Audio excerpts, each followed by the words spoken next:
everyone, to the Fenton Perspective here on Revolution Radio at freedomslips.com and also replayed over at Michael Vara's WCET network, where he has his great show Late Night in the Midlands every evening, and also at American Alert Guardians Network. Yay, American Alert Guardians Network. I said it right. Jerry Dean and Brett W. over at American Guardians Network. So there we are. Those are the three places I'm at right now.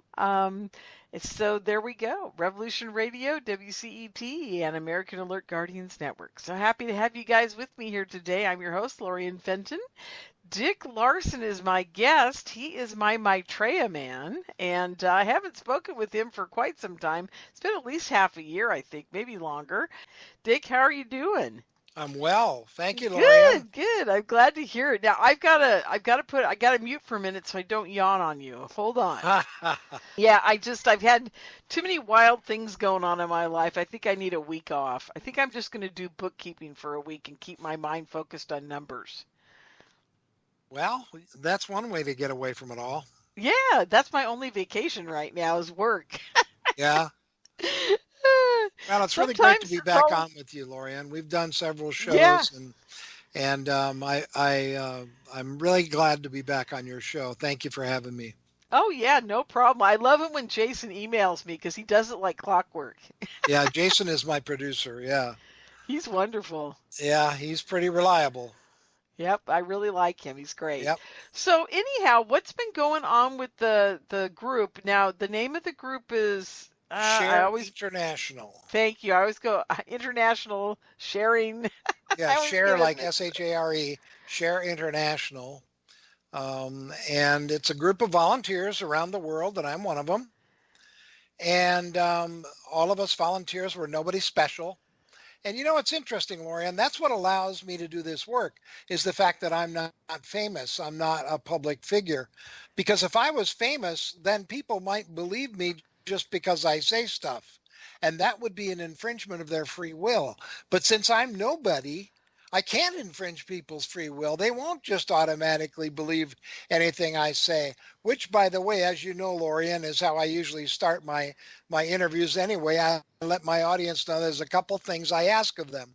And the first thing is, please don't believe a word I say, because that would be blind belief. And I'm not here to convince your audience that what I say is true. I'm not here to change anybody's thinking or change anybody's mind. I'm just here to give out my information, and they can take it for what it's worth. I think it's interesting. I think it's what life is all about in some respects.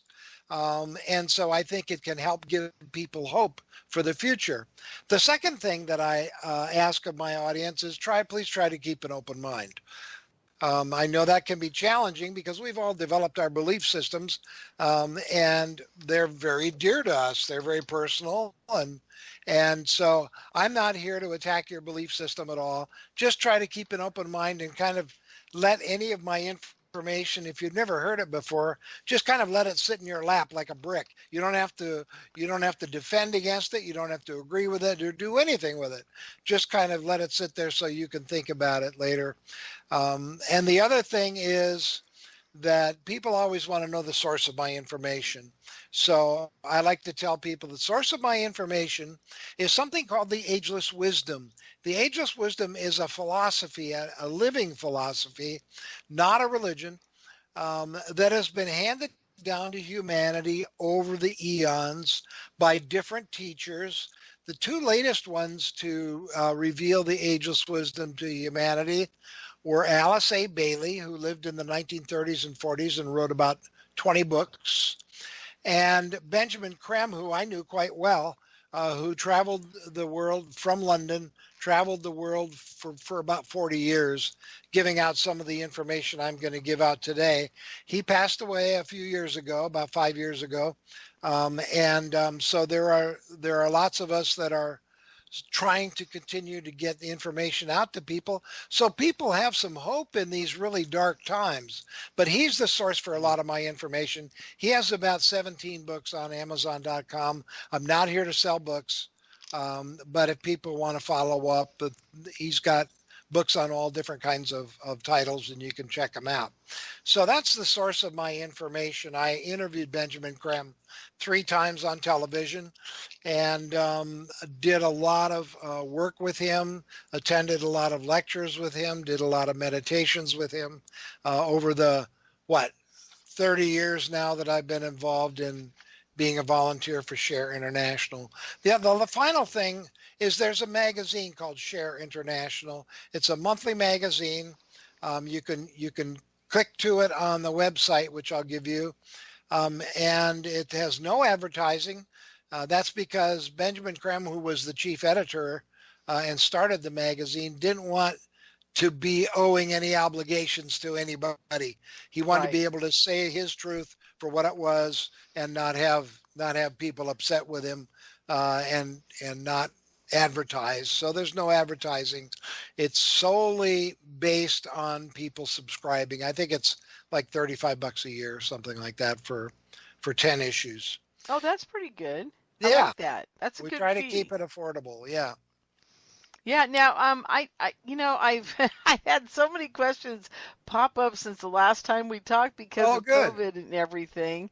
I wanted to ask you, what does the Maitreya think about all this virus stuff? I mean, has there been any communication about if he can handle getting rid of it, if he's going to come to us during this time of virushood or whatever we want to call it and help us out? I mean, what's the story, or is he just like let it perpetuate because he's going to come by later and deal with it? Yeah.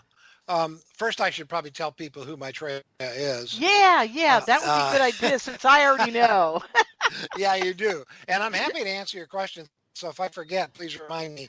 But Maitreya is one of the senior members of the spiritual kingdom for planet Earth, and of the spiritual kingdom, period. And there are 63 of these senior members of the spiritual kingdom that are called Masters of Wisdom or the Ascended Masters. They're called many wonderful names, the spiritual hierarchy, because even in the spiritual kingdom, there are people at different levels of evolution, just like humanity has people at different levels. That's what makes the world go around. And so they're also called the Lords of Compassion. Well, Maitreya is the personal name, is not the Maitreya. He is Maitreya. Just like my name is Dick, his name is Maitreya. And Maitreya in Sanskrit means the one who brings joy, the joyful one. And he comes as a teacher now from the spiritual kingdom to humanity about every 2,000 years. We get a great teacher. 2,000 years ago, a little give or take, 250 years, we had the Buddha come and teach the wisdom of God. We had the great teacher Jesus come and teach the love of God.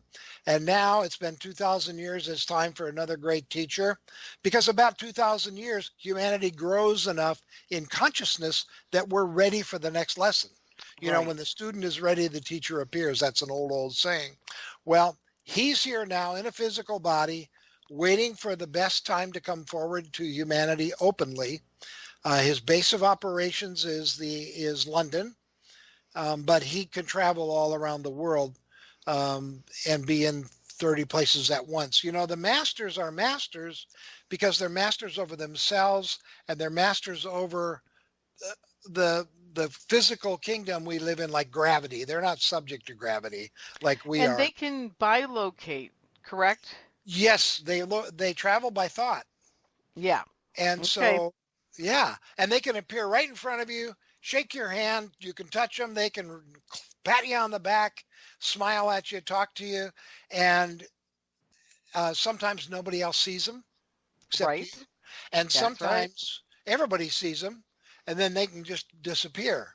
That's one of the ways you know you've seen a master, is when you see somebody and you look back and they're just gone, and there's no place they could have gone that quickly. They're just gone. You just saw a master. And they've been appearing to humanity, mostly Maitreya and Jesus. They work very, very closely together, the great master Jesus. And the master that is in Tokyo also There are 14 masters in the world right now. There'll be more later. But they've been appearing to people just to kind of let us know they're here. They won't say they're a master, but you just kind of, you know it, you sense it because there's something different. A lot of times my audience members have seen one of the masters, and I'll tell you 3 ways that you know you've seen a master. First of all, there's something special about the eyes. The eyes are really loving or deep or spectacular, or like one of my experiences, they looked right through me. I felt like they were looking right through me. Something about the eyes is really special. Another way that people recognize a master is that it's a very ordinary experience, but they can't get it out of their mind. I saw a guy sitting on a bus bench when I was driving my car, and I was stopped at a red light, and I saw this guy, and I drove on when the light turned green, and I couldn't get him out of my mind. Well, what we used to do back then when Benjamin Creme was alive, people could write into Share International magazine and share their experience, whatever it was. And then Benjamin Creme was taught how to be in contact with one of these masters of the wisdom. And so he was able to be in contact like 24/7 if he wanted to be. And so he would ask the master if this was an experience, a real experience of a real master. And then if it was, he would publish that letter in Share International magazine. And then at the end of the letter, say which master it was and confirm that it was a genuine experience. So that's what people used to do. And they'd have these experiences and they'd write in. And of course, I was one of the people who wrote in a few times and got all of them but one was confirmed by Benjamin Creme's master. And so that's another one. It's a real ordinary experience, but you can't get it out of your mind. So then I finally wrote to Benjamin Creme at Share International, and he published a letter confirming that that was one of the masters. It was the Master Jesus I saw on the park bench. And let's see, the eyes, the experience you can't get out of your mind. The third one is that they'll disappear and you don't know where they went. And what's the fourth one? I can't think of the fourth one, but those are ways that you know you've seen a master. And it's very, very interesting experience because there's something special going on, and you know there's something special, but you can't quite put your finger on it. So the Maitreya is one of these great masters of the wisdom, and he is coming to help humanity. Now this time it's going to be different because he's in a body that he made. The masters. Well, okay, wait. What do you mean in a body he made? He didn't have a mom and a dad and do the DNA thing? That's right. A Oh, lot so of this is the a masters are done with their life on planet Earth because they've learned all the lessons planet right. Earth can teach us through thousands of lifetimes like we're going through. And then they become permanent consciousness. And the masters live in the remote deserts and mountain regions of the world. They don't have to be distracted by pollution and noise pollution and air Right. pollution, all that stuff. Some of them have bodies and some of them don't. They're just consciousness. They're light. They're beings Right. of light. And yeah. So he wants to walk amongst us and talk and teach and make suggestions. They'll never force us to do anything. We have free will and it's sacred. So we always have the right to choose. So he made his own body, Lorian. He made a male body about 6'3", as I understand it, from Benjamin Creme's master, about 6'3", and he doesn't need to eat or sleep, although he might eat just to be polite.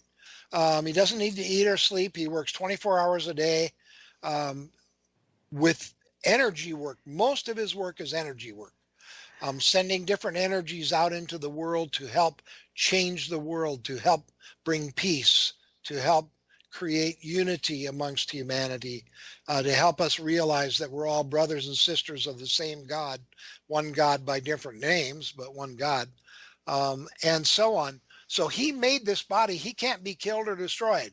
So he will be with humanity for the next 2,000 years. He'll be at the center of humanity. That's my understanding. Now, don't forget, I'm not asking you all to believe this, not a bit. I'm just giving you my information in case you find it interesting. I hope you do.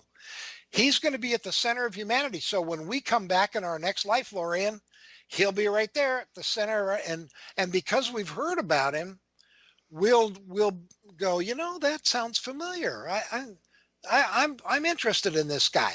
And then we'll find out that he's making suggestions to us. We have to do the work because we made the mess, but he will make suggestions to us about how we can clean up life on this planet, how we can clean up the pollution, how we can stop starvation on this planet, how the poor don't have to be poor, and ways to make life more beautiful, more fun, more joyful, more loving, more trusting on this planet. So he's got a lot of work ahead of him, as you can probably tell. So that's who Maitreya is. Now, back to your question, will he be making this pandemic disappear? No, he won't. Now, Benjamin Creme isn't available anymore, so we don't have information from the masters anymore, because he passed away in 2016. But in his 90s, he really lived a long time. But I can tell you that that's not the way the masters work. Now, you and I, Lorian, disagree, and we can peacefully agree to disagree on how this pandemic came about. But my information is that humanity set the scene for this whole pandemic by not over generations, by not learning the lessons that are there for us to learn on this planet, by not learning how to get along better, by not learning how to not let money be God, by not learning that commercialism can be destructive because most of the money goes to the top 1% of people on the planet, and the rest of us are left hanging, needing survival. And so we haven't learned these lessons about taking care of each other. We haven't learned that we're all one. We keep making the same mistakes over and over, having wars, beating up, the countries. Oh, absolutely. I got to interject something here. The main focus of this is the fact that I drive down the street and I see homeless people begging for money, and people drive by all day long and they think it's okay. Yeah. Or maybe they don't think it's okay, but they drive by all day long. I cry. I can't. I even see it and I get upset. There's nothing I can do at my level, but I try. Yeah. I donate to homeless shelters. I do whatever I can. But the point is, it shouldn't be normal for you to drive by somebody like that and have it be okay. It's not okay, and there should be no homeless in the United States at all in 2021. It's that simple. Yes. Maitreya said the greatest evil in the world is complacency. Yes. Just what you said. People see it and do nothing about it. Do nothing about it. Yep. One of the things that's starting to happen in this pandemic is that people's hearts are starting to open up. Empathy is starting to break out around the world. There's way more, at least here in Southern California where I am, there's way more help being offered now to homeless people than there was before the pandemic, which is really interesting. Now there are veterinarians going out amongst the homeless to help take care of their pets. Really? Yes. That's so amazing. Because they can't afford to get vaccinations and fix broken legs and that kind of stuff, get rid of fleas or whatever. And those pets are sometimes the only friend that some of these homeless folks have. And so, there's just been one of the things disaster does is it opens the heart of humanity. Now, not everyone, but many. And we're seeing that. We're seeing people. Look at the healthcare workers. Talk about an open heart. You talk about a rough day. Yeah. They're seeing people die about every, half hour. And that's what their day is like. and they're taking care of people that they know aren't going to make it, and they're trying to save people that have a chance. And they do that in long shifts. They don't work 8-hour shifts anymore. Most of them are working 12-hour shifts, and it's just Right. exhausting. And you talk about having big hearts. Holy smokes. And then these restaurants that are now, at least in Southern California, a lot of them are making food to be delivered to the homeless free of charge. Exactly. I mean, Yeah, it's I really know. cool. It's mind-boggling. It's so Yes. beautiful. So my impression of the pandemic, my information about the pandemic is that humanity has made mistakes over and over and over and over and not learned from them. That's why we have free will, so we can make better choices and learn from our mistakes, to the point where it reached the mistakes by humanity built a tension, and it mounts and it mounts and it mounts, and then boom, it breaks loose, and we have a flu, or we have a coronavirus, or we have some other disaster that happens from this tension. Remember, everything's energy. We know everything. Even in concrete, we know there are electrons spinning around the nucleus of atoms. Everything is energy. Everything is vibrating, whether you can see it and feel it or not. And that energy gets transmitted. That's why thoughts are things. Thoughts are real. They release energy. And especially when we talk, we release a lot of energy. So we need to be careful what we say and how we talk about each other and how we treat each other. And these are lessons that we haven't learned. So I'm telling you what I think about the pandemic is that humanity has built up over generations, built up horrible karma, because we haven't been learning lessons. We haven't been stopping starvation. We haven't been dealing with poverty or homelessness or wars and so on, or the planet. I mean, we're killing the planet. And so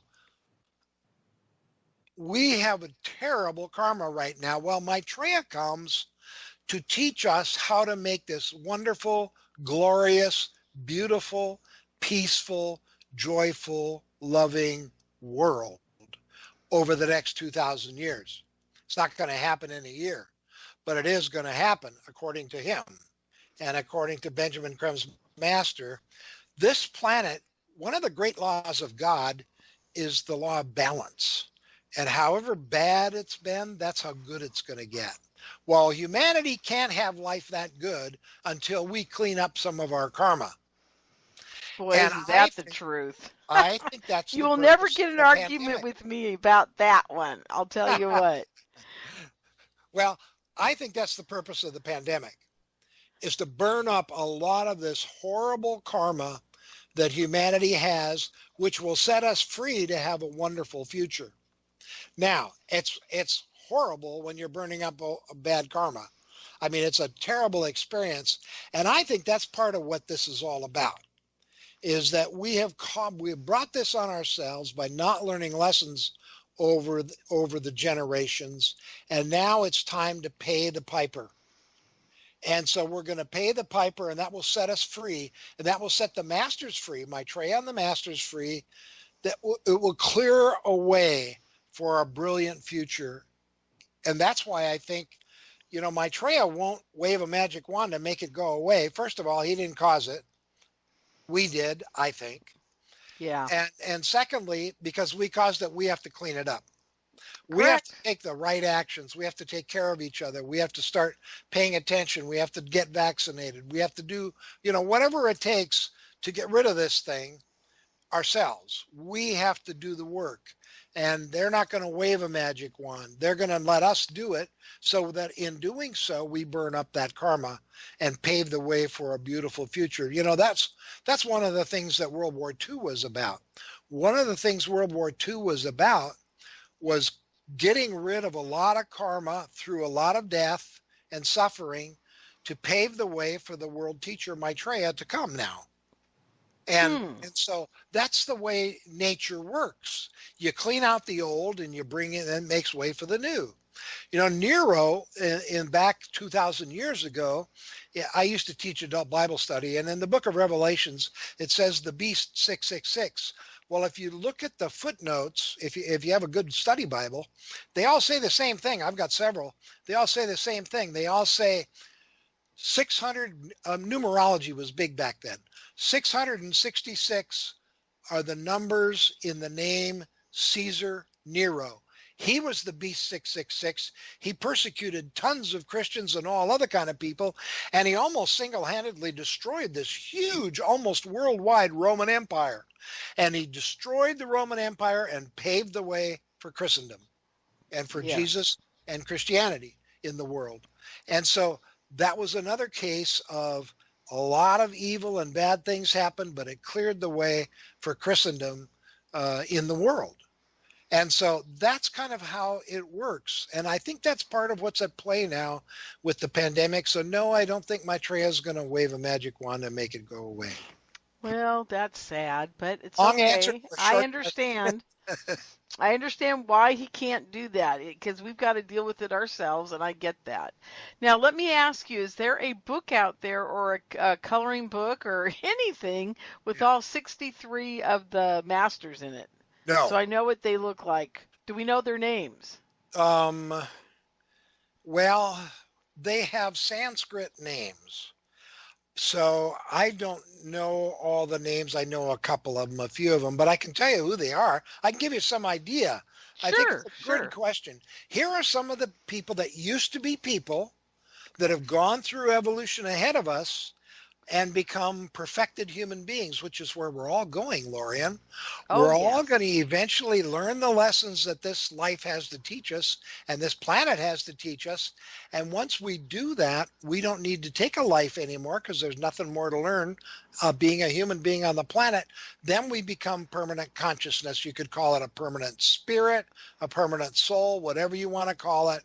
Permanent consciousness is the way the ageless wisdom describes it, but it can be called anything. And that's where we're all going. We're all going to be masters at some point, but we're all at different levels right now, which is fine. And I forgot your question. Oh, question was, do we know the names or what they look like, the 63 masters? Right. So some of these are, here are some examples. The Buddha is one of the great masters now. Jesus is one of the great masters now. Those around Jesus, his mother Mary is a great master. The disciple John and Peter and St. Paul is one of the great masters. Those are great masters. Joan of Arc is one of the great masters. Saint Germain is one of the great masters. Confucius, Krishna, these great beings are masters now. And some of them, well, we haven't had science long enough for scientists to be a master yet. But some of them are in the arts, like Mozart, Beethoven, Bach, some of the great painters. No, not yet, I don't think. But some of the great painters. And so Benjamin Creme in the back of his first 3 or 4 books described the state of evolution, the stage of evolution that some of these more famous people are in. Like Lincoln. Lincoln is back.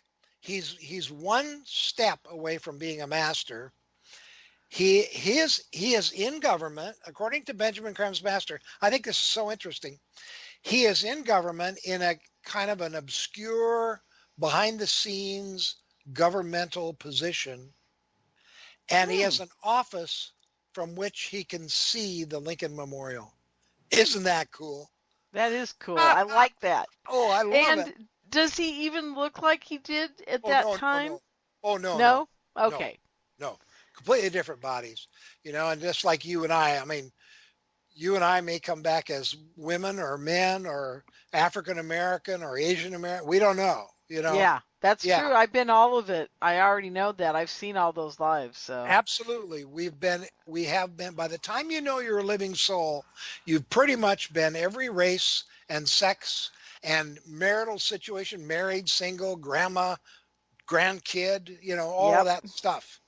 And so I mean that's one of the reasons, according to the ageless wisdom. Now I'm not asking people to believe this, but if people that have abusive parents, the chances are really, really good because the law of reincarnation or rebirth works hand in hand with the law of karma. And karma is nothing more than cause and effect. Scientists call it the law of action and reaction.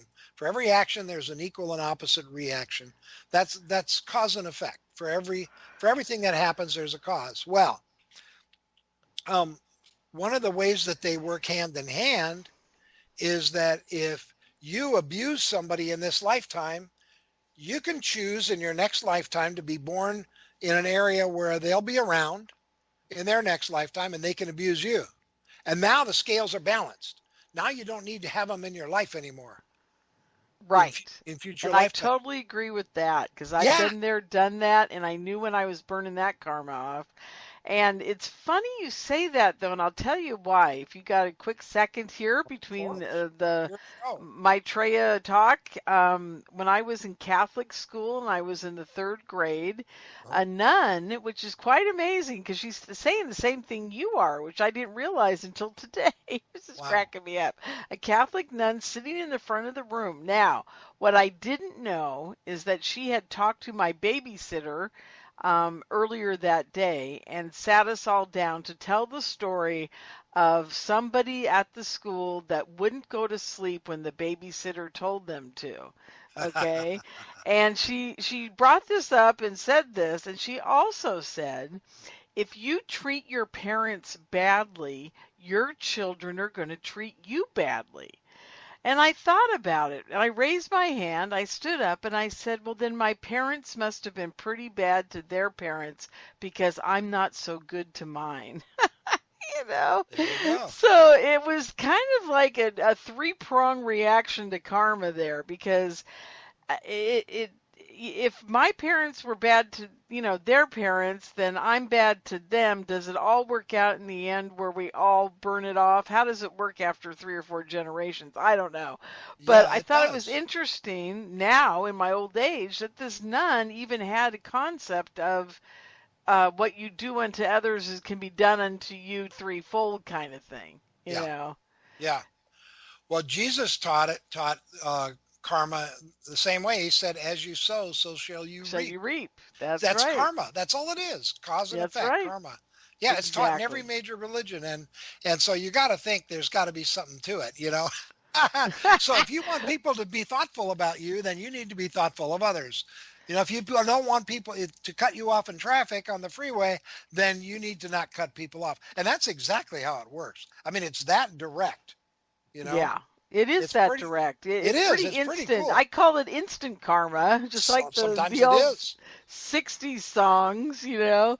I Yeah. mean, because it really can be, and the tighter wound you are towards the light, I call it, or the Uh-huh. knowing, or Maitreya in this Yeah. case, or God, Yeah. or whatever it is that you believe in, the tighter wound you are to that being your escape off this planet for the final time, the faster this stuff happens to you.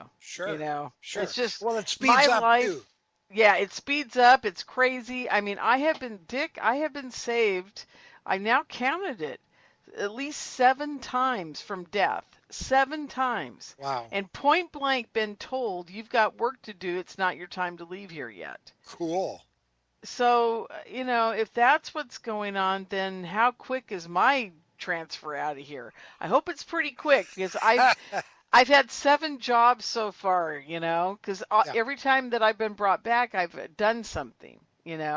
Yeah. And about every 10 years, I change whatever it is I'm doing and I go on to the next thing. And it isn't always the same. I Yes. was in the arts for 10 years running a dance company, and that seemed to be my karma at that time. And Wow. now I've been in radio for 10 years, and now I'm transferring up to television in the next 10 years. So, Very good. things are changing constantly, but they seem to come in 10-year increments for me. Isn't that interesting? It Yeah. is interesting, and I've died about at the end of, or I died or got very sick, or know I've been saved from car accidents and all kinds of crazy things Yes. about every 10 years. So I'm Yeah. 60 now, so it's been going on, my whole life. It started at 18 months old. Wow. So So yeah, I mean it's pretty nuts. So I mean, and I'm wondering if that cat of 9 lives things has anything to do with it. Maybe when I hit the ninth one, I can get out of here. Well, well, when your work is done in this lifetime, then they'll let you go. Yeah, it But just you'll be seems back. that way. But I'll You'll be yeah, well back. I'll be back. I hope I'm Yeah. coming back as a pampered kitty cat in some rich house. Well, I'll tell you that, that's another thing to think about.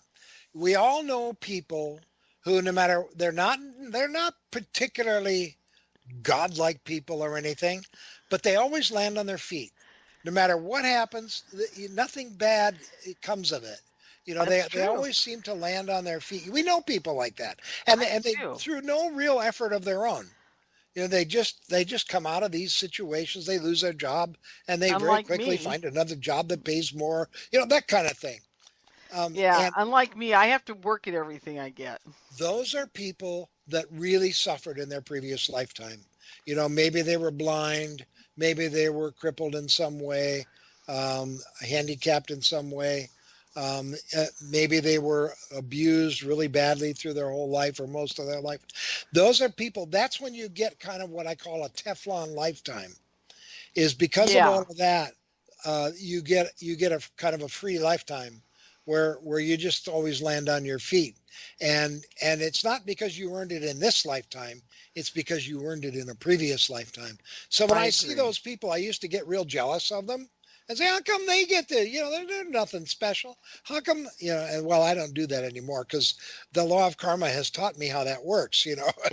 so Exactly. Yeah, I so stopped so doing that too. And I yeah. totally hear you. I finally have gotten to the point where when someone has some great fortune and things are really going well for them, I am genuinely happy for them.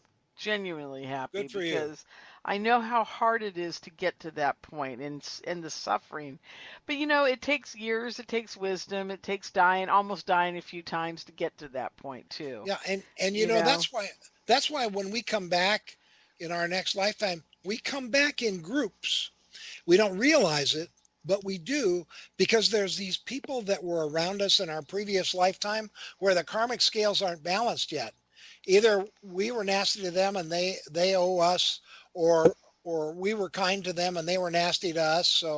So they get to be, in your next lifetime, you might have this person who will do anything for you and you don't know why.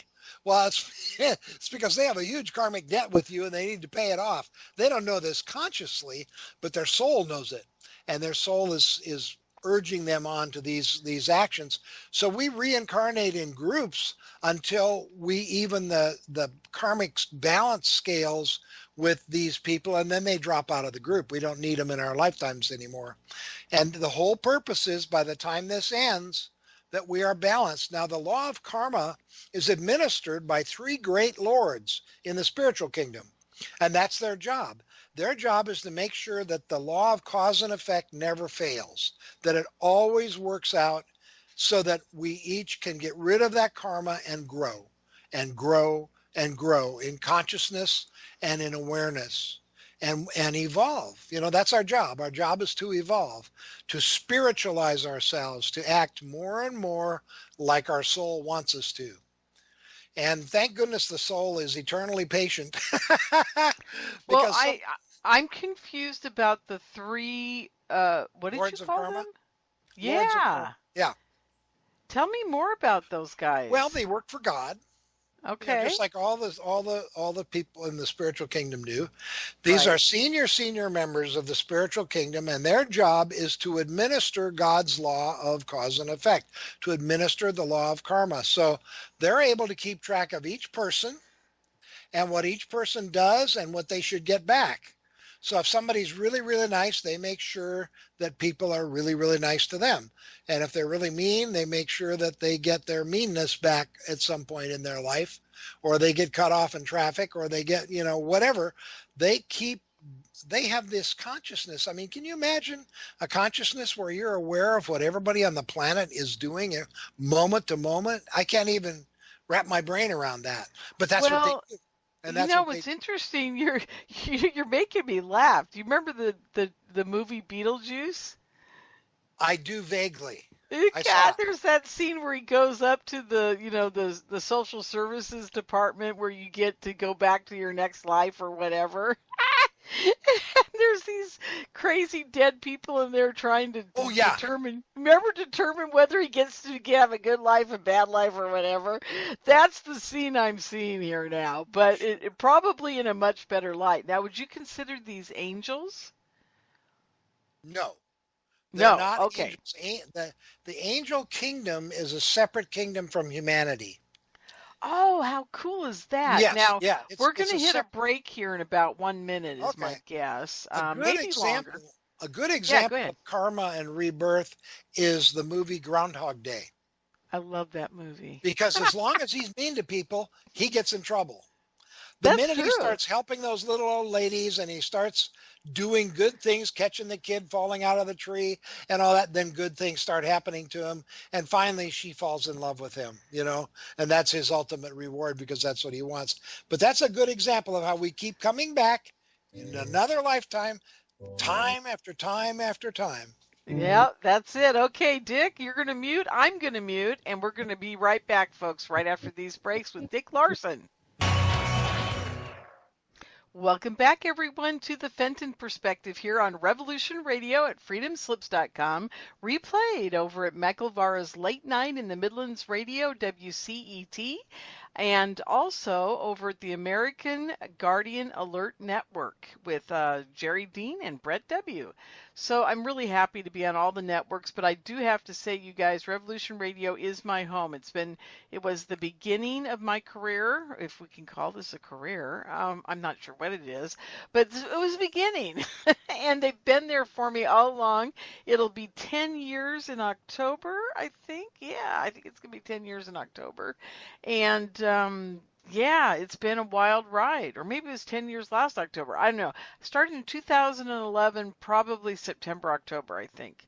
So yeah, it'll be 10 years this year. It'll be nuts. I'm telling you, I just can't believe time flies like it does. And I want to thank Revolution Radio for putting up with me all these years. I mean, it's been a tumultuous ride for us all, between all the different hosts coming and going, Michael's death. I mean, it's just, it's mind-boggling to me. All the deaths we've had over the 10 years on the network of other hosts and just crazy stuff. I'll never forget when Wolf Pro died. Michael, that was crazy. And when I was looking through my Skype the other day, and I noticed that I have never deleted all the dead, all the dead from Revolution Radio. It's crazy. I never deleted the Wolf Spirit Radio founder. I haven't deleted Max Spears. I haven't deleted Michael. I haven't deleted any of them. And I'm going to tell you guys a little secret. Every year on all their birthdays, I send them a little message on Skype. I know it's getting to them wherever they're at. It's kind of fun.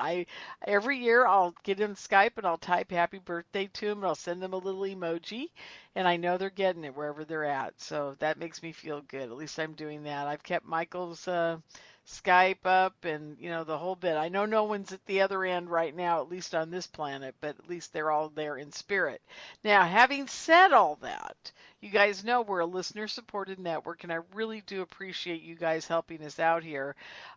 We have to make close to $3,000 a month to keep everything flowing and going, as they say. And there are many, many of us here giving our time. We don't get paid. It's a lot of work for a lot of people. So what I've always asked, and I know the archives are free right now, so what you guys need to be doing is you need to go into the donate button at freedomslips.com.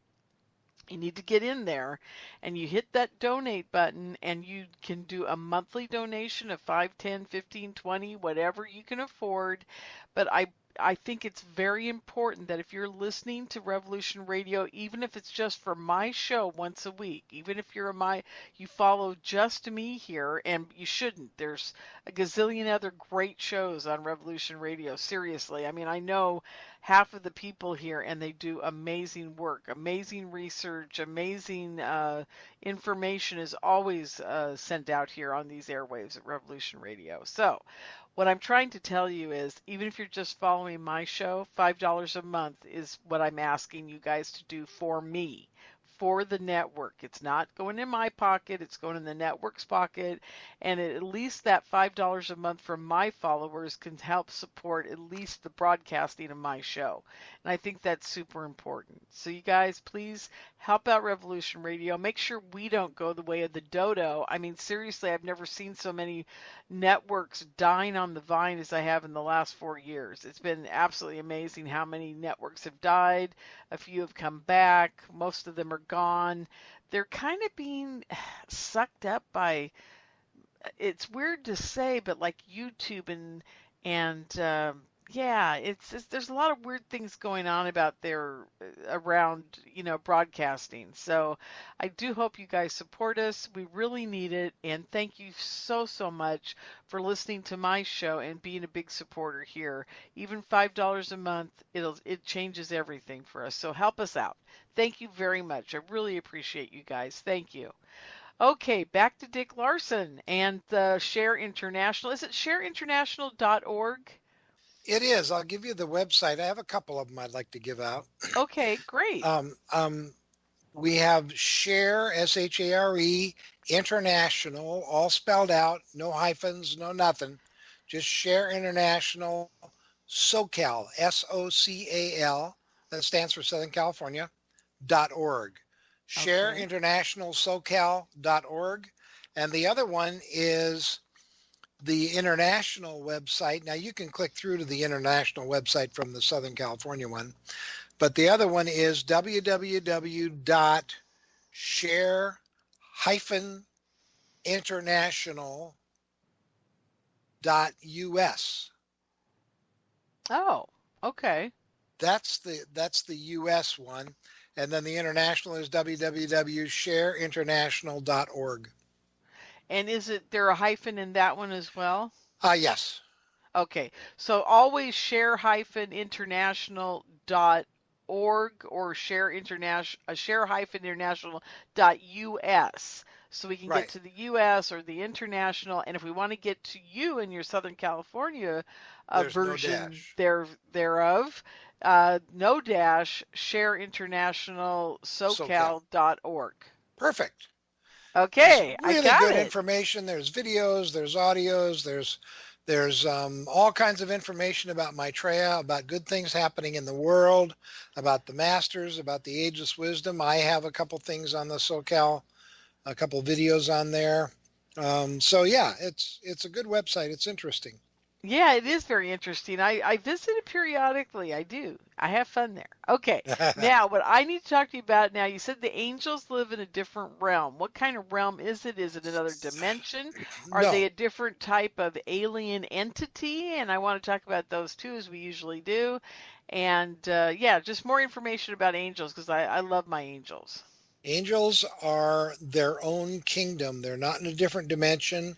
They're not they're not space people, UFOs. The angels are like, we have the mineral kingdom, we have the plant kingdom, we have the animal kingdom, we have the human kingdom, we have the angelic kingdom, and then we have the spiritual kingdom that I've been talking about.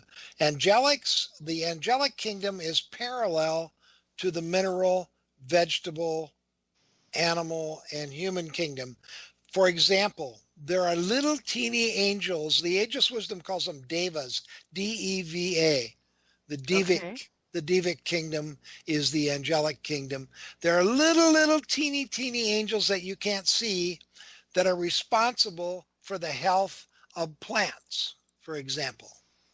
Oh, Yeah, that's lovely. yeah, and apple trees and beans and peas and corn and all and flowers. There's angelic kingdoms, and they're responsible for the maintenance of those as long as we give it enough water and enough, the right temperature and enough sunlight or whatever. How Then come the they little haven't how come they haven't zapped out the GMOs yet? That's what I'm worried about. Yeah, I don't know. Oh, I hope they do at some point.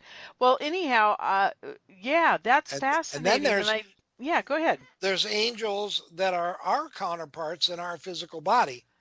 And the angels, they're not in us, they're kind of beside us. They don't save us. You don't have a guardian angel that will save you from a car accident or anything like that. Anytime that you are saved from something, that was a master that did that. Oh, Uh-huh. okay. Yep, yep. I thought it was my angels doing it. Now, let me ask you a quick question. I have a couple of angels that were sent to me as protection. Do they do that? Can they do that? Or is No. that not a job? No, they can't. My information is they can't. My information is that the masters step in. When you're sent angels, it isn't the angels, it's the masters. Oh, So the interesting. masters step in for them. If somebody's wishing you good things, that activates the masters. Oh, Yeah, yeah. okay. Pretty cool. Now Then there are these are huge, huge angels, oh, okay. gigantic angels, just like there are gigantic spiritual beings. Um, Okay, there are now huge let angels. yeah, Now let's there, stop there. I just wanted to let you know my two angels are gigantic. uh-huh. These were gigantic angels that were sent to me on somebody's behalf.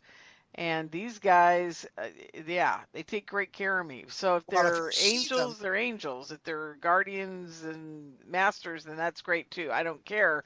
But I thank them for whatever if they've been doing. They've been keeping me alive. have you been able to see them ever? Yes. Okay. If you see them, then they're etheric. They're in a very high physical form, very high vibration, very fine vibration, like gases. Yeah, That kind these of guys yeah, are like golden light. yeah, yeah. Well, that's good. They're light. So I think I'm going to sneeze. Sorry. Okay, go ahead and mute. We always tell everybody go ahead and mute for all those fun and exciting bodily functions like I have. Like when I yawn, like I can't, it's so weird. If you're doing a radio show by yourself, what do you do when you have to do all that? I guess you have to I just think you do have what to you mute. just did. Yeah. Yeah, just go dark. So Go so dark. these huge angels, you see them, they're real, but they don't help you. That's a fallacy. For example, Oh, when people are dying, sometimes they'll see an angel at the foot of their bed or something. right, right. It's never an angel. It's always a master. The masters appear to us as angels because they know we won't be afraid of them. They don't want to scare us. They know that we won't be afraid of an angel. So sometimes when people see angels, it's really a master they're seeing. And sometimes if people have etheric vision, like people that can see auras. That's the Right. beginning of etheric vision. Then they can probably see some of the angels. The angels, the huge angels I'm talking about, are the ones that NASA takes pictures of. NASA has a website and they take pictures of the sun and all that, but they blot out the sun with a white circle so that they can photograph what's around the sun and so on. And Correct. there have been photos of angels, literally, of angels by the sun or between the camera and the sun, the satellite and the sun. These angels, they figured out how big they are. They're about half the size of planet Earth. Wow. I mean, that's a big angel. Yeah. That's a lot bigger than mine. Mine are about 30 to 40 feet tall. Well, that's pretty impressive. Yeah. Well, Yeah. angels are real. They perform a real function but they don't save us from anything. And they Okay. can't interact openly with humanity yet.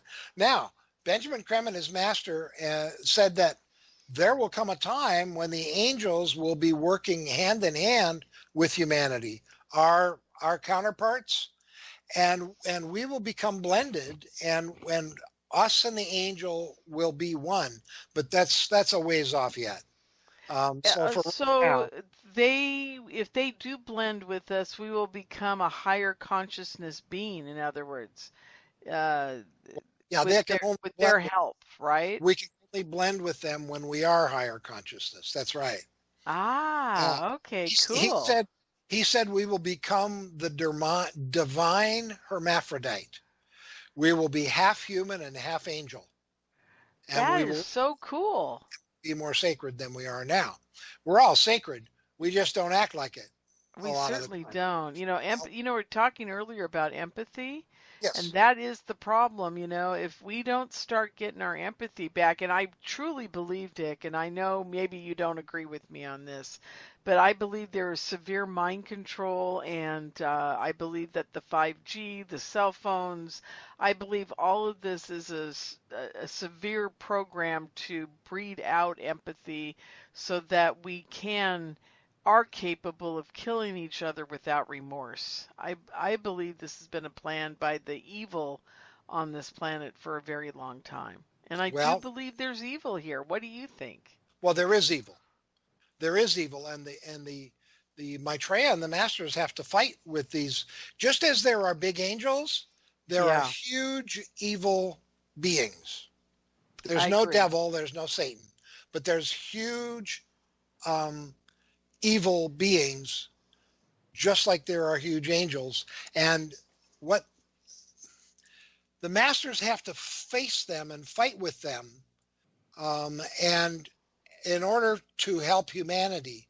And so the masters are constantly working on like 4 or 5 fronts at one time, and they're really really busy dudes, and women. They're very very busy, and they have to fight these folks, in order for humanity to have a chance to evolve. Here's how it works. This is an interesting subject, and I'll tell you what evil is according to the ageless wisdom. Now, it makes Okay. sense to me. I'm not asking your audience to believe this, but Okay. if you picture a big circle in front of you, and at the top of the circle is the spiritual kingdom, and at the bottom of the circle is the physical kingdom. So our solar system and our planet and you and I are at the bottom in the physical life. At the Okay. very top of the circle is the spiritual kingdom. Okay, now as that arc comes down from the spiritual kingdom around down to the physical kingdom, that's called the Ark of Involution. And as Okay. the arc goes around from where we are back up to the spiritual kingdom, that's called the Ark of Evolution. And that's the cycle of life. Like the Lion King, they talk about the cycle of life. That's it.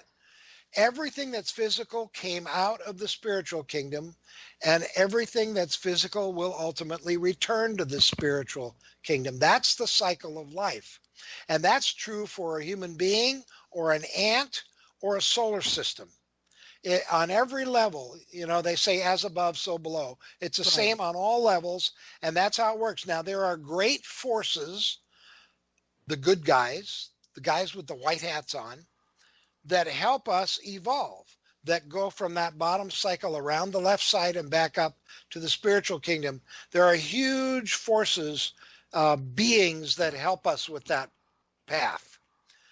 Just by the same token, there are huge beings that are part of the involutionary arc and see, we have to make sure that the solid physical matter doesn't just fly off into the universe, that planet Earth holds together, that the solar system holds together, that our bodies hold together.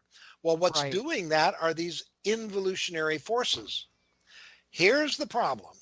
Sometimes the involutionary forces slop over onto the evolutionary side of the arc and hold Okay. back evolution. That's what we call evil. Okay. So So these forces serve a purpose, but when they get carried away too far, then they become evil and try to hold back evolution. do they understand that's what they're doing? Do we know No, that? they just understand that they're doing everything they can to continue to exist. To Their continue to survival, exist. their Right, right. survival. Their Yeah, survival, yeah. yep, See, yep, what yep. people, unless, and I hate to say this, I don't mean to sound elitist on this category, but when I went over to the place where I met God and it was beautiful and so much love, I couldn't stand it and can't even explain it to people Of here, course. um, and tried to kill myself to get back to it right away. I realized something. I realized that love can perpetuate itself just by its own existence, but evil needs needs to be it constantly thinks it's being destroyed, so it's always trying harder to perpetuate itself more than love, because love Yeah. can exist on its own. It doesn't need any Right. help. Right. But evil always needs somebody to feed it. Right. And do you know why it feels like it's being destroyed? No, I Because don't. it is. It Human is. being, I guess, yeah, yeah. I guess it's that See, they simple, isn't uphold it? the physical matter, but ultimately human beings are going to become permanent spirits, masters. And so planet Earth is going to become a perfect planet. It's going to be nothing but light. And they won't need those involutionary forces anymore. So they see that their time is coming to an end. And so they're Right. fighting like crazy to hold on to things the way they are instead of letting them evolve. And that's when the involutionary forces become the forces of evil. Yes, Make sense? absolutely. And they don't really understand that because they're not like us. I mean, evil isn't like us. Evil is more of a, uh, God, They I don't want to say, understand the plan. yeah, they don't even understand. They don't know they're going into humans and making them crazy evil, but they are, Yeah. and it just feeds the energy of it. You Yep. know, there's a funny thing going around the UFO community about the archons, they call it, and they call it a kind of an it's spiritual or more like a different type of entity that got sent to this planet through light beams or energy beams or what have you, or Hmm. maybe even different frequency in the color spectrum. I don't know, but they somehow got here and realized that they get stronger.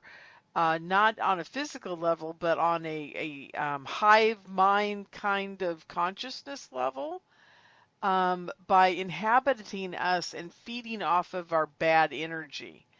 And so that's what's going on in the UFO community. They're thinking there's this other type of species on a higher dimensional or lower dimensional plane, if you want to call it, maybe a more molecular light plane that is actually inhabiting our bodies and causing our emotions to do what they do.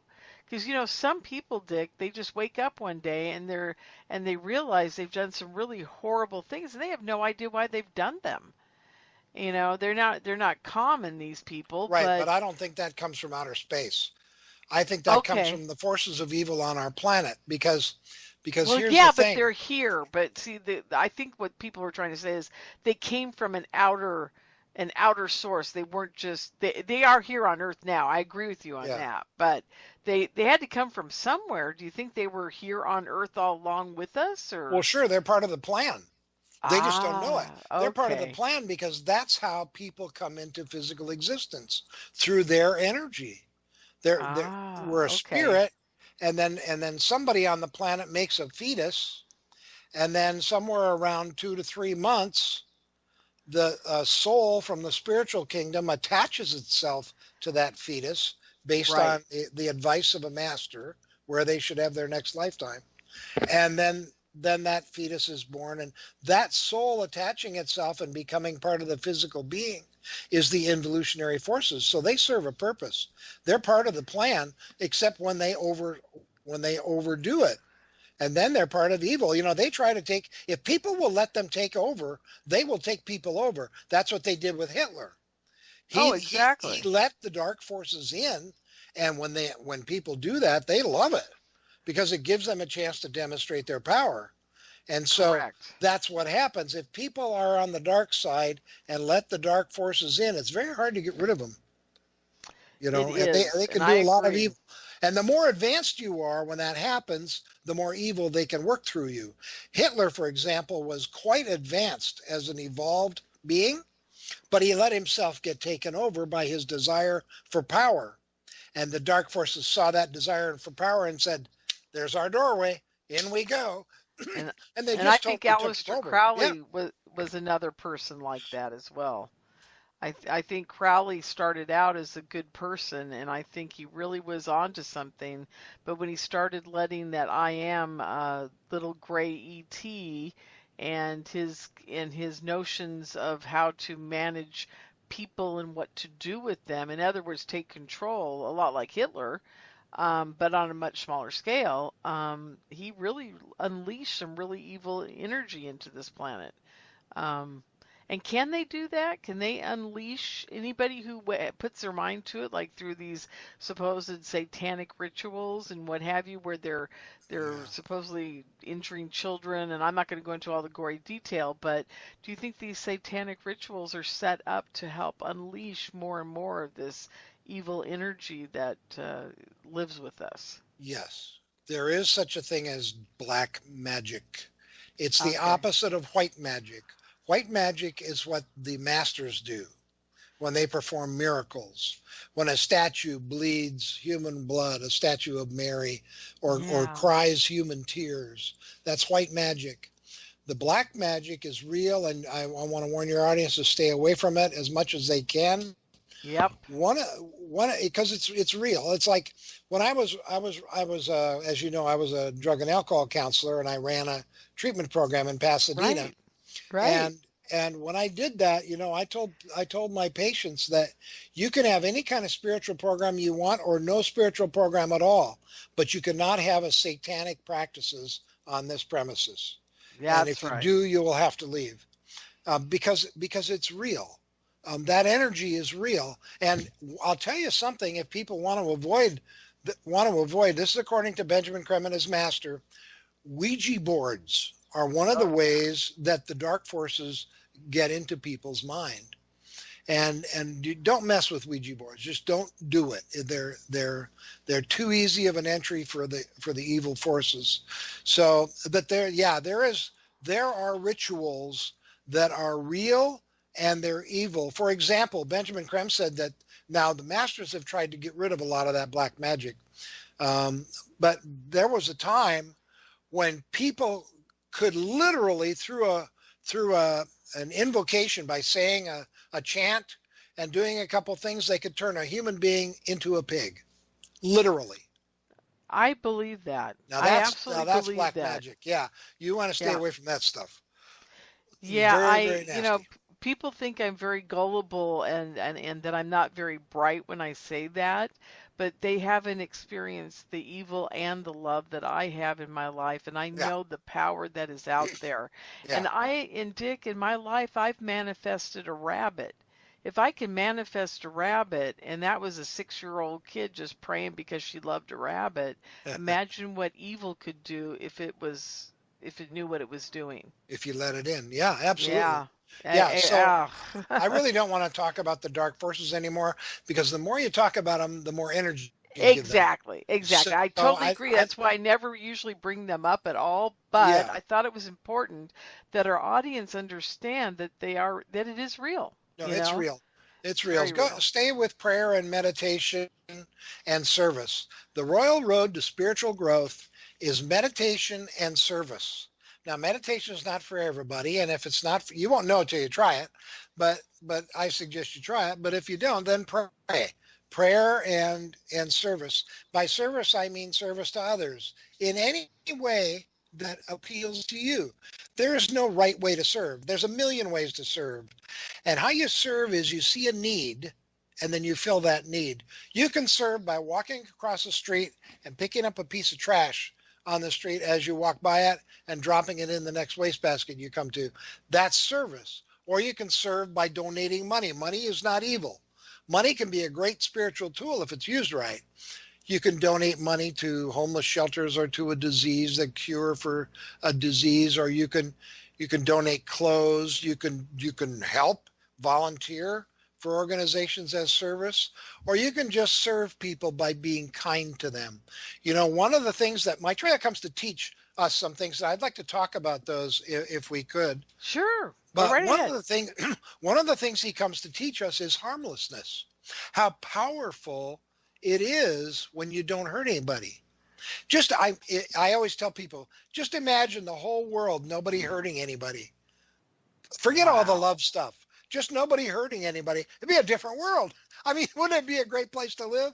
And that's without the love stuff. Harmlessness is one of the lower aspects of love. And the next step up is goodwill, wanting good for others. We sing about it at Christmas, goodwill to men, but we don't think about what we're singing about. We're singing about wishing with our will, using our willpower to want good things to happen to other people. Good will, bringing the will for good to others. That's what goodwill is. So he comes to teach us things like that. One of the biggest things he's going to teach us, Lorian, is that we have forgotten who we are. We have forgotten that we're not humans having spiritual experiences. We're spirits having a human experience. We've forgotten that we are sacred, that we all have a soul, that that soul is sacred, that we're all children of God, that we all have a chunk of God in us, and Right. that our soul's job is to get us to express that out in the world as we treat Yes. other people and animals and nature and so on. That's our soul's job. Our soul's job over time is to get us to do more and more, do the will of God. Now I mentioned the Buddha. He taught the wisdom of God. Jesus taught the love of God. Maitreya comes to teach us the next lesson, the will of God. He is going to teach us God's will and the purpose behind that will. We're going to finally find out why we're here. What is our purpose in being here? He's going to teach us Wow. that. Yes. And he's going to teach us the brotherhood and sisterhood of humanity, that regardless of skin color, regardless of age, regardless of financial backing, regardless of education level, we are all brothers and sisters of the one God. You know, they can call that God Buddha, they can call it Krishna, they can call it Confucius, they can call it Allah, they can call it whatever they want, but it's one God. And you don't even have to believe in God, but you have to, but knowing he's going to help us know that there's a spiritual universe and that we are spirit in here. He says, you are God, you just don't know it. You are God's, and you're God's in development. You have it Wow. in you. You have it in you. You're just not demonstrating it in the world yet very often. And our Yes. job is to demonstrate it more and more and more and more. And so he is going to teach us God's will, harmlessness, goodwill, and the brotherhood of humanity. He's going to teach us something which the Christians call righteousness. I'll tell you what it is. It's right relationship. Being in right relationship with each other, trying to help each other, not hurt each other, trying to, take care of each other.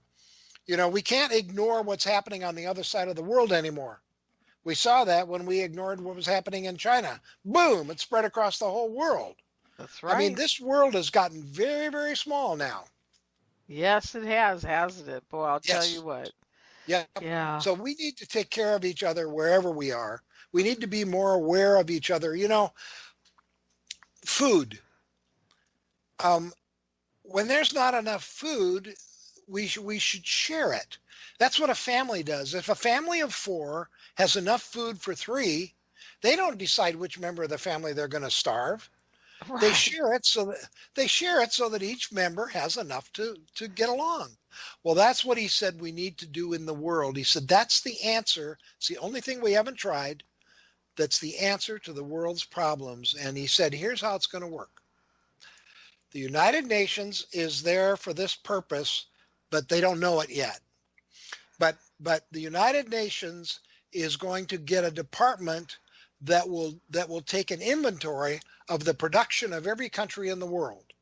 And it will Okay. take an inventory of the needs of every country in the world. And then it will set up this huge barter system where countries that have excess, in other words, we're not going to be out of grain. We produce more grain than we can possibly use, but it sits in these huge storage bins, and if we don't get the right price for it, it rots. What he's saying is we're going to share that grain with the countries that need it, and they're going to give us back stuff we need. And that's the sharing he's talking about. He's not talking about any individual person being forced to share their life savings or anything like that. No, no, no, no, no. This is sharing on a national level so that every country has enough to meet its people's needs, so that everybody's needs are met. That's the first thing. His first priorities are food for everybody, shelter for everybody, education for everybody, and health care for everybody. Those are his first four real basic stuff. He doesn't come to start a new religion. He says, if you're in a religion and it's working for you, great, stick with it. If you're not, I come for you too. I come for everybody. And those are his first four real basic priorities. He can't make this happen. We've got to do the work. because we made the mess. So That's right. he's going to give us suggestions. And here's how Benjamin Creme, his master, said it's probably going to work. He said there's probably going to be about a third in the initial response to Maitreya, because he'll appear on worldwide television and radio, and talk to us all when he comes forward. He said about a third of the people are ready for him. They see the need for change. They see that his suggestions are wise and helpful, and they'll want to jump in and try them right away. Right. Another third, he says, are going to take a wait and see. I don't know about this guy. Let me see what happens. That's a third. Then the other third, so they're going to do nothing. The other third will aggressively resist him. They'll say, Antichrist, Antichrist, look out, evil, evil, it's a plot. And so it'll be about a third. But he said that third that will take action is over 2 billion people. That third is more than the critical mass needed to start turning the world around. I agree. Yeah. And then he said, as others start to see, the tree is known by its fruit. They're going to see that nothing bad comes out of what this guy and the other masters say or do. I'll tell you, one of the masters that's here now, remember I said there were 14? One of them is the Master Jesus. Christians will be excited to know he's back. Now, he's not here to wave a wand over a desolate world. It's not the end of life on earth. He's here with Maitreya. They're going to be working together. Jesus is living in the outskirts of Rome. The Pope, I'm told the Pope and a couple of the cardinals know he's here. But they've been asked not to say anything, because that would infringe the free will of all the Catholics in the world. If the Pope says Jesus is here, the Catholics are going to believe him because the Pope said it. And Maitreya said, that's not how we work. How we work is you need to experience Jesus and know that he's Jesus for your own self. So it'll be a very individual experience for each of us, and we will have to make up our own minds. But he said Jesus is here. His primary job is to get the Christian church back on track. All the major churches in the world have lost their way. And Jesus' job will be to get the Christian church back on track, back to teaching. The two primary purposes of the churches are to teach, which the Christian church hasn't done a really good job of, because they're teaching stuff that's 2,000 years old. Correct. Yeah. And that's why they're losing people in the churches all the time.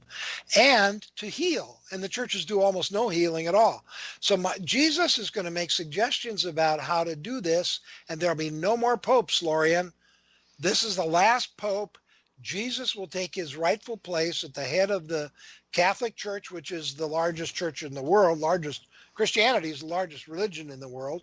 And he will be the head of the Christians, and he will be there to get the Christian church back on track. He works very closely with Maitreya. You know, the masters have no egos. So if you're a Christian and you're listening to this broadcast and you don't want to have anything to do with Maitreya, I would say that's fine. Maitreya doesn't care. Maitreya will just say, great, listen to Jesus. Follow what his suggestions are. That's what he would say. And then there are other masters, but Maitreya's in London, Jesus is in Rome. Those are the two probably most well-known ones. There's one in Tokyo. There's a master in New York. There's a master in Moscow. There's a master in Paris. There's a master in Geneva, all the major cities of the world. There's a master in the San Bernardino Mountains out here in California. And they're waiting. They're not going to come forward until Maitreya does, their leader. Maitreya is the teacher for this age, the age of Aquarius.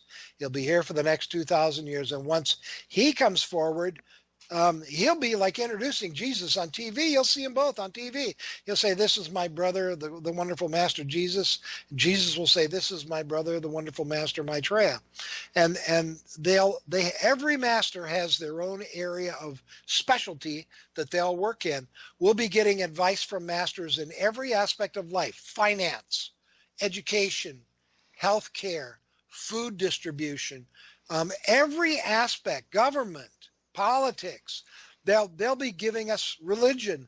They'll be giving us suggestions in every major aspect of life, so we can start generating a planet that works for everyone, because right now it doesn't.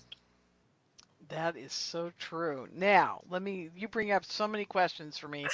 Oh my God, every time I hear you, it makes me crazy because I got too many questions to ask. Well, Okay, it's let good me see if I news. can formulate this.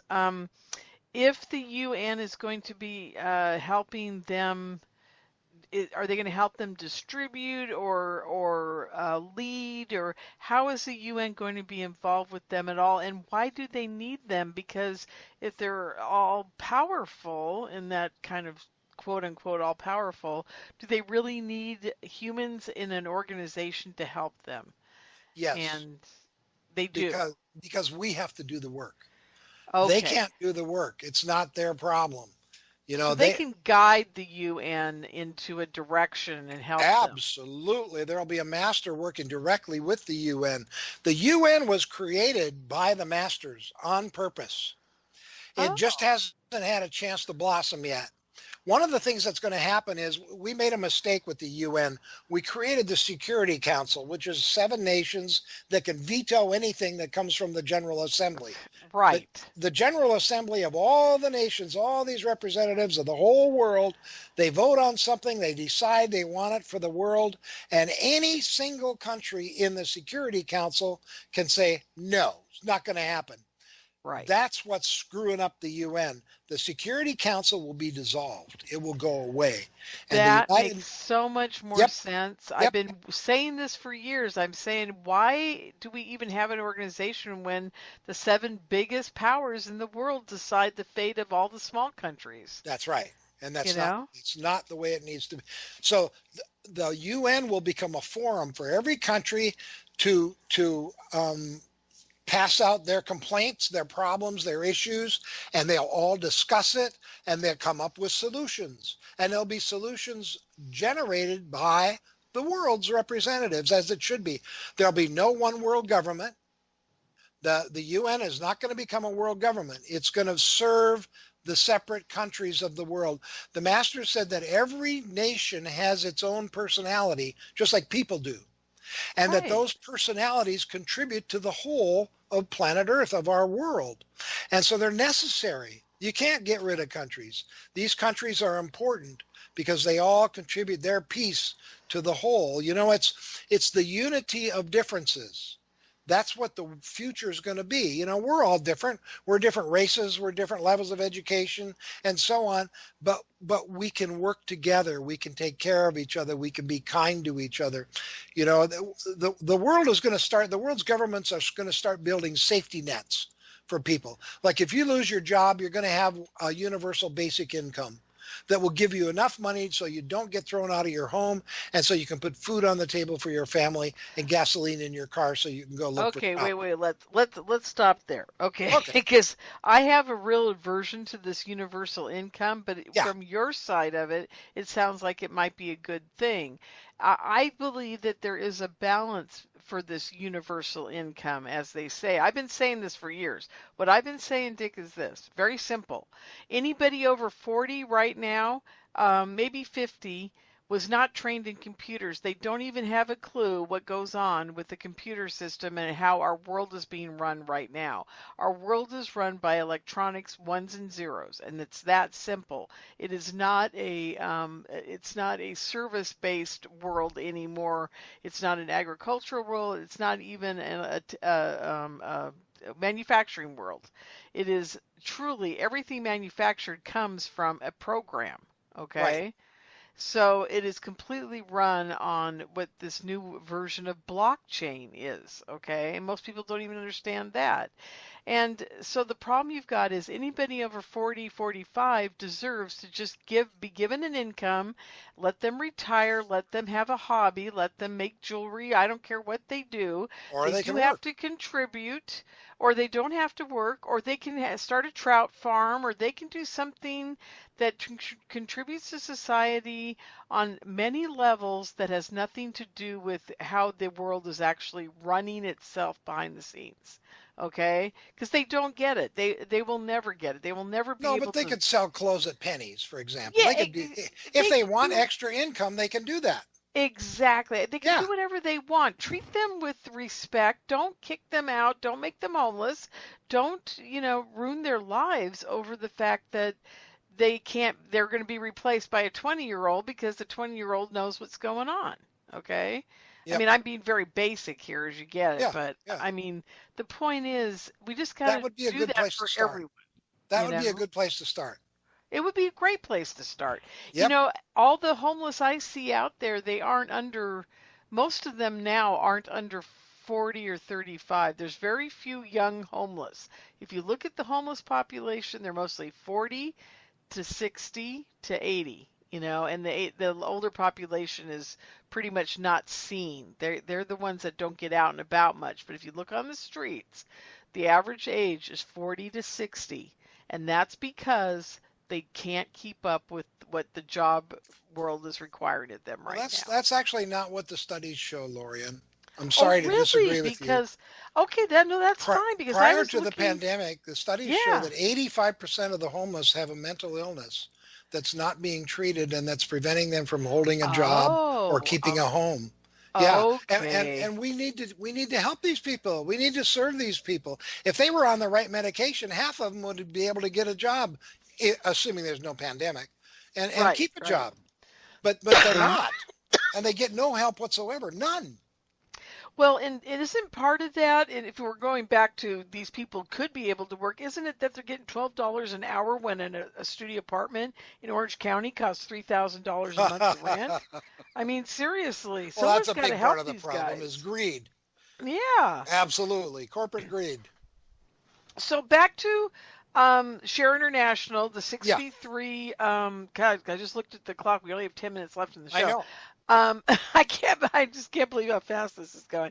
So back to everything, and what I guess my real overall question about this is this: if the UN's going to help, how, Yeah, and we can get rid of that Security Council, yeah. um, will the 63 masters that are here now each help with somebody at the UN? Can they each help with a country? Can they divvy themselves up and get us even stronger faster?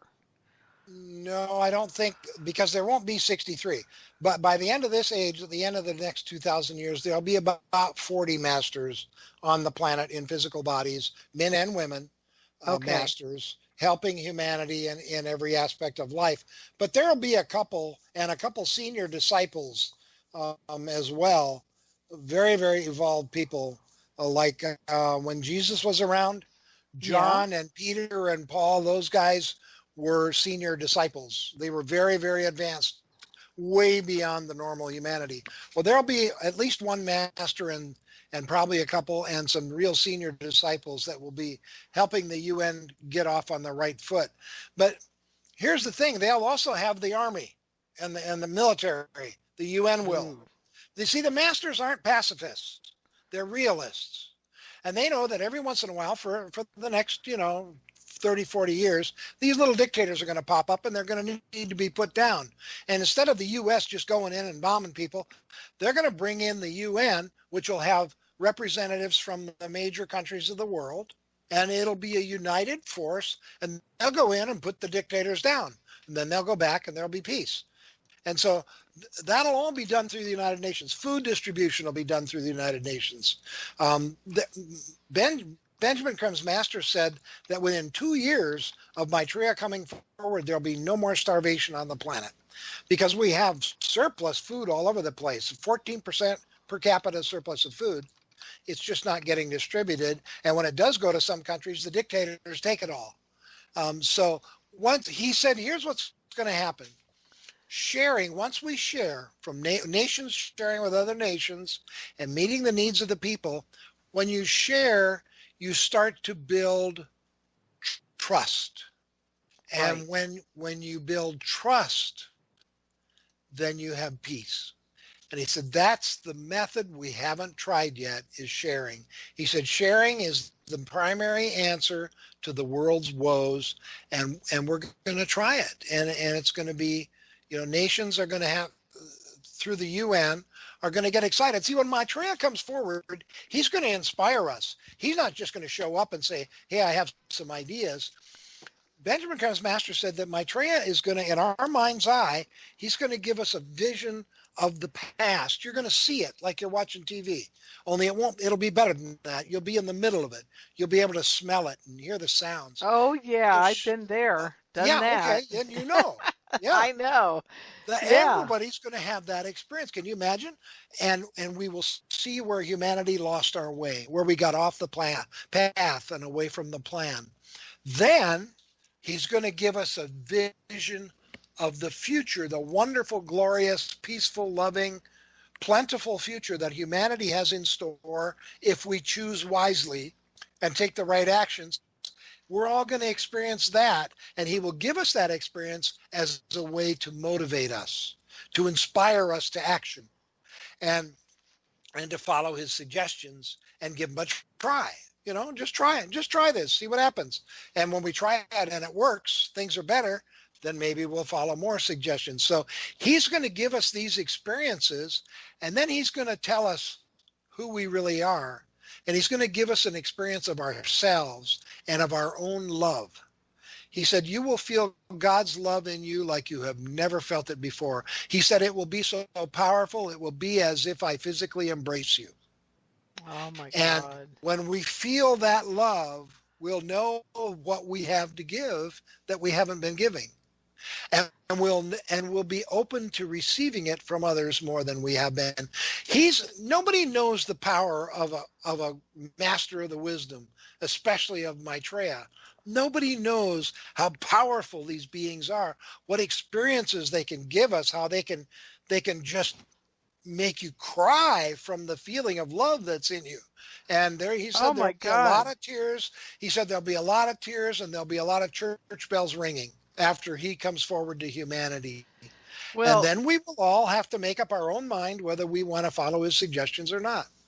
yeah, absolutely. I was just going to say, what I've experienced was very profound, changed my life completely. And if that's what everybody else is going to get, then hey, I'm all for it because, you know, that's going to change. The minute you experience that type of profound love, folks, there's no going back. I mean, you know, that's Isn't that it. something? Yeah, Yes. there's no going back. At that point, you are not a regular human anymore because you can't be. There's no way. When you experience that, you experience what a cow feels like to be killed. I mean, you experience what an ant feels like to be squished. I mean, you experience it all in one fell swoop. And then the forgiveness comes in. Yes.